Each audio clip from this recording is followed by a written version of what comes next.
Have you ever heard that the Buddha exists in multiple forms, but never quite understood what that meant? Why do some texts speak of the three bodies of the Buddha?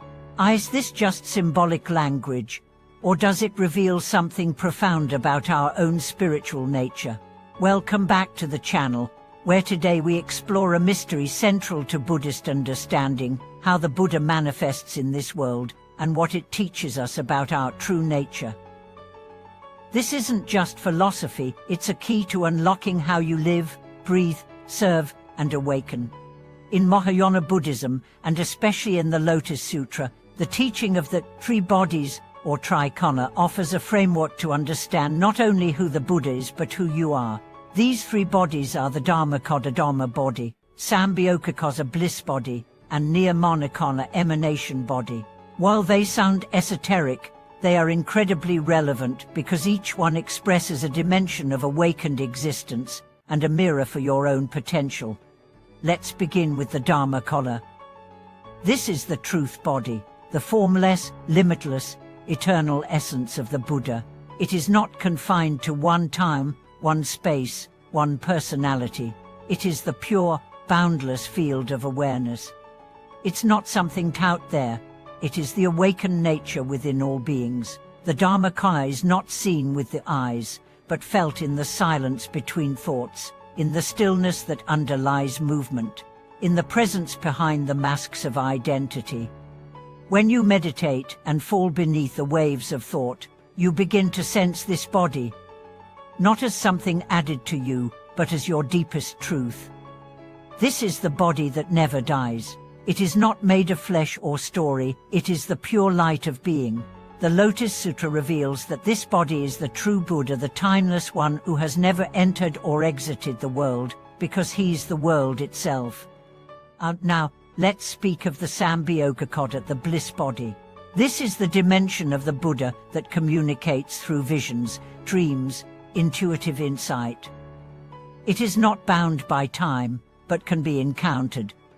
Many practitioners experience this body through deep devotion or advanced meditation. It's how the teachings appear to the mind in symbolic, luminous form.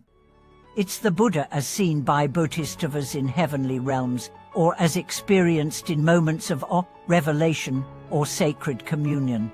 This body doesn't follow logic. It speaks the language of myth, archetype, and energy. When you suddenly feel that a teaching wasn't learned but remembered, or when an image of compassion floods your heart in a dream, that is the Sambhogakona expressing itself. It's the poetry of enlightenment, not the facts, but the fragrance. Finally, the Niyamanakona, the emanation body. This is the Buddha who appears in flesh and bone, the historical Shakyamuni. But not just him. Every great teacher, every act of kindness, every moment when truth steps into form, that is the Niyamanakona. It is the Buddha's vow-taking shape. It is the invisible truth, putting on a face so it can guide, speak, touch. This body is why we can say the Buddha walks among us, not because he reincarnates as one specific person, but because every sincere teacher, every compassionate gesture, every awakening act is a manifestation of that body. When you offer food to the hungry, speak peace in conflict, or show up in truth, you are participating in this body. Now here's where it becomes personal. You too have these three bodies within you. You are not separate from Buddha nature. The Dharmakona is your essence. The Sambhogakona is your luminous mind. The Niyamanakona is your embodied action. When you live in truth, serve from love, and remember your eternal nature, you don't become Buddha, you reveal that you already are. The Lotus Sutra speaks of this in bold clarity. When Shakyamuni declares that his nirvana is not his end, but a skillful means, he unveils a secret that he never really left. His appearance, his disappearance, even his death, are all part of an enlightened play meant to awaken us. Behind the stage, the actor remains. And that actor is none other than the Dharmakona. Why does this matter? Because many practitioners become attached to the form. They think that because the Buddha's body disappeared, so did his presence. But the Lotus Sutra says no, the truth body remains, and if we practice with devotion, we can still hear his voice, not as a ghost, but as reality itself speaking through every breath. There's a story of a man deeply devoted to the Buddha. He would chant his name daily, yet still longed to seat him. One night, he dreamed of a temple filled with light. A golden figure turned toward him and said, "I've been walking beside you all along, in the voice of your conscience, in the kindness of strangers, in the clarity of silence." He awoke weeping, not because he finally saw the Buddha, but because he finally recognized him in all things. This is the shift the Lotus Sutra invites. Stop seeking the Buddha as an object. Begin seeing the Buddha as the field in which all life arises.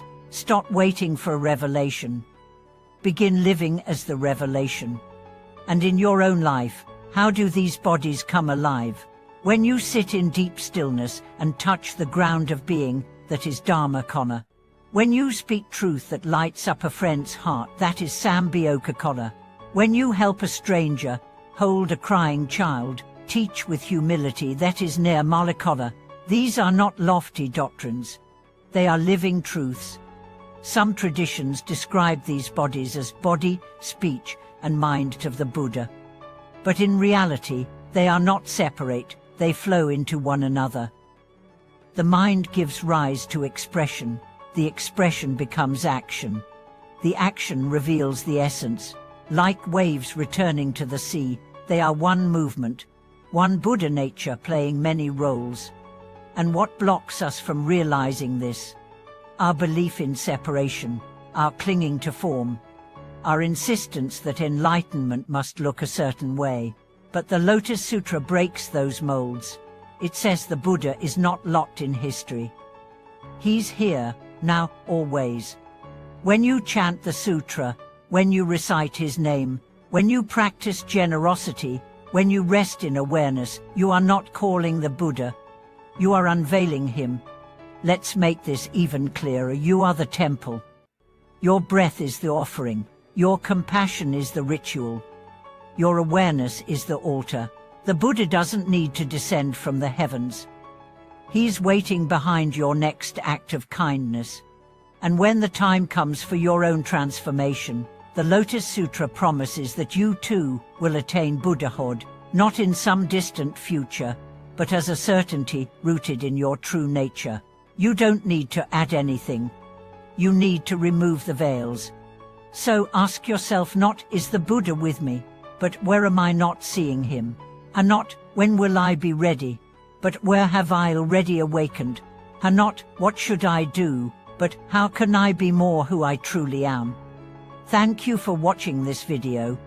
If this teaching helped bring clarity or inspiration, share your reflections in the comments. Like, subscribe, and stay with us as we continue to explore the infinite expressions of truth, both within and around us.